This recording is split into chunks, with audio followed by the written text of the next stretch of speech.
अल्लाह ताला तुम दोनों की मोहब्बत की हिफाजत फरमाए, आमीन। जीवदत्त क्या कर रहा है? हाँ, क्या करेंगे, रेस्टोरेंट पर ही हैं। आपने फौरन फोन मंगवाया था इसीलिए दौड़ा चला आया भाभी। चाहे तो उन्हें आपके पास भेज दूं? नहीं नहीं, इसकी जरूरत नहीं है। तुम यहीं रुको, मैं तुम्हारे साथ चलती हूँ। शाम का इंतजार कौन करे, अभी उससे बात कर लेती हूँ। ठीक है, मैं इंतजार कर रहा हूँ।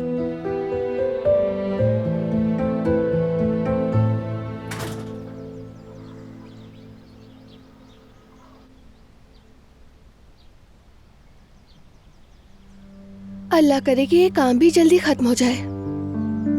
अगर वो बयान दे दे तो हमारी मुश्किलात खत्म हो जाएंगी। मगर पहले हमें ये सोचना होगा कि उससे कैसे बात करें। क्या हम पहले ये तय कर लें कि बात कैसे शुरू करेंगे? मसलन उससे दरख्वास्त करेंगे, सख्ती ना करें। मैं बात करूंगी उससे। हो सकता है कि वो तुमसे डर जाए। अगर मैं उससे बात... रुक जाओ जरा, एक मिनट रुको। अब बात सुनो। तुम मुदाखलत नहीं करोगी, मैं बात करूंगा उससे उस जबान में जिसे वो समझता है। क्या मतलब मैं मुदाखलत नहीं करूंगी बारान? हमने कहा था साथ चलेंगे, अब क्या हो गया? हर रास्ते का एक अंजाम होता है। बिल्कुल नहीं, हमने एक साथ चलने का फैसला किया था, रास्ते के आखिरी सिरे तक। याद दिला रही हूँ तुम्हें।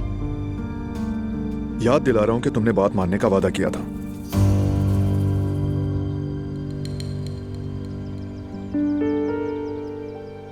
किया था या नहीं?